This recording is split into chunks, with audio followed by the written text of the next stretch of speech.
Sometimes we assume that relationships change only because something went wrong. But that isn't always the case. Sometimes God is simply guiding people in different directions. And when that happens, the silence we experience isn't always rejection.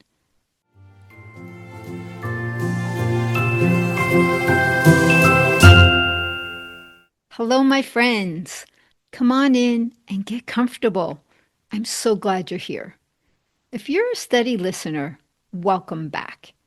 And if this is your first time joining me, I'm especially glad you found your way here. I'm Lucy Ann, and this is a space where we slow down the rhythm of our day and we have honest conversations about what's happening in our everyday lives and how our faith meets us right in the middle of it. Most importantly, it's a place where we gather together and remember that God is with us in every part of our journey. There's no pressure here, no pretending, just genuine conversation. So if you can, pull up a chair, grab a cup of coffee or tea, and let's lean into today's conversation together. Would you agree that there are certain moments in our lives that become pivotal points? Moments when something begins to shift, even if you can't fully explain it at first, yet you sense something is changing. I know I have experienced that, and it can be, well, quite uncomfortable. So today, I want to talk about how we begin to recognize those moments. And I'm going to share what one of those seasons looked like in my own life. Because I believe this to be true. This is something many of us encounter, yet we don't often talk about it. So today, we're going to talk about it. There was a time when some things that I had always felt to be normal in my life, like my friendships, began to shift. Nothing dramatic happened. There wasn't an argument. There wasn't a great big disagreement. But something in the rhythm of those relationships began to change. And in all that, I couldn't quite put my finger on what was happening. Let me explain what that looked like. I would reach out and connect with a friend, and the conversation would end something like this: "It's been a while. We most certainly should get together." But then the follow through never really happened. And other times it looked a bit different. As long as I was the one initiating the conversation, everything seemed normal. But the moment I stopped being the one to reach out and connect, the relationship simply went quiet. For a while, I didn't think too much about it. After all, life gets busy. We all have full schedules.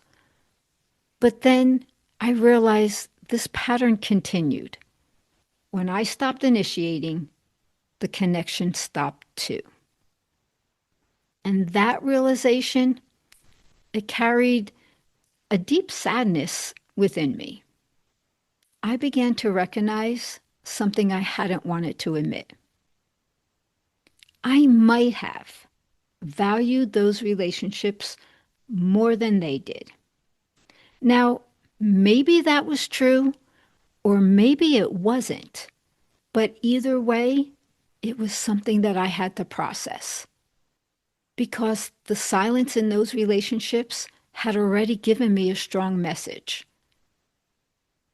And that message, it forced me to face a very honest question. And it's a question that I want us all to consider today. What do you do when a relationship quietly fades and there's no explanation?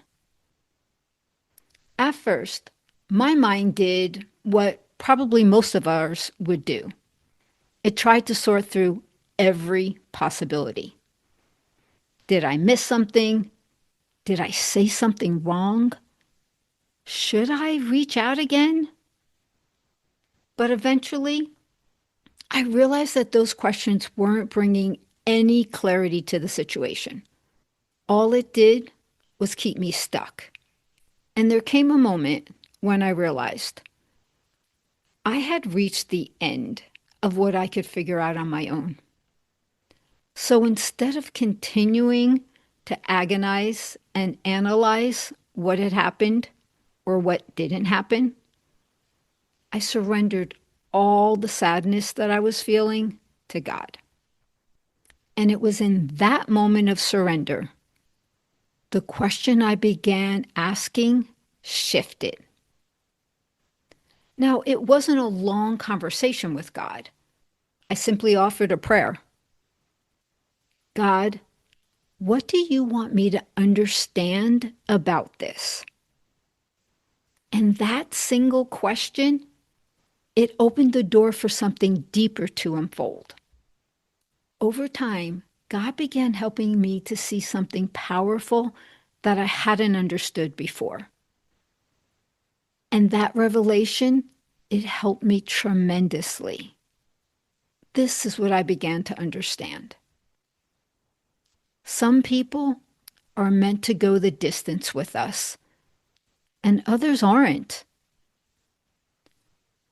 Now, it's not because they aren't good people, and not because anyone did something wrong.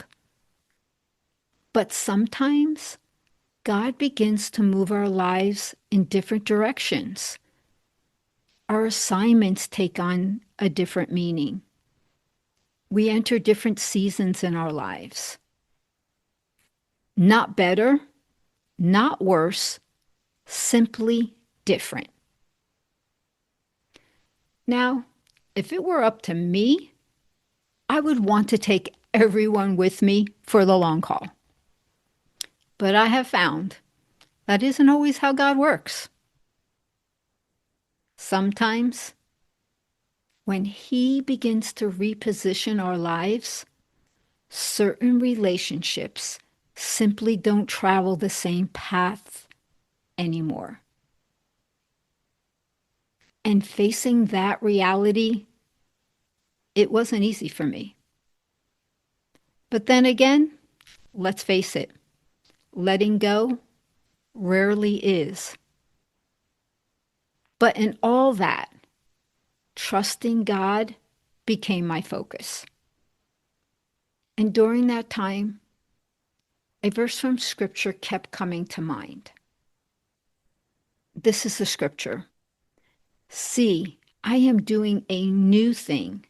Do you not perceive it? And I began wondering if maybe that was exactly what God was doing in my life. And slowly, my perception began to change. Sometimes we assume that relationships change only because something went wrong. But that isn't always the case. Sometimes God is simply guiding people in different directions. And when that happens, the silence we experience isn't always rejection. Though I understand it may feel that way. It certainly felt that way for me. However, sometimes it's simply redirection. Redirection towards the places that God is leading us to next. And this is the truth that I began to understand. Not everyone is meant to walk every season of your life with you. Some people are part of a chapter, some are part of the journey for many years, and a few will walk alongside you for the long road. None of those roles are wrong. They're simply what they're meant to be. And as we trust God in those moments of transitions, we can begin to see that He isn't taking something away from us, but rather He is carefully positioning our lives for where He is leading us.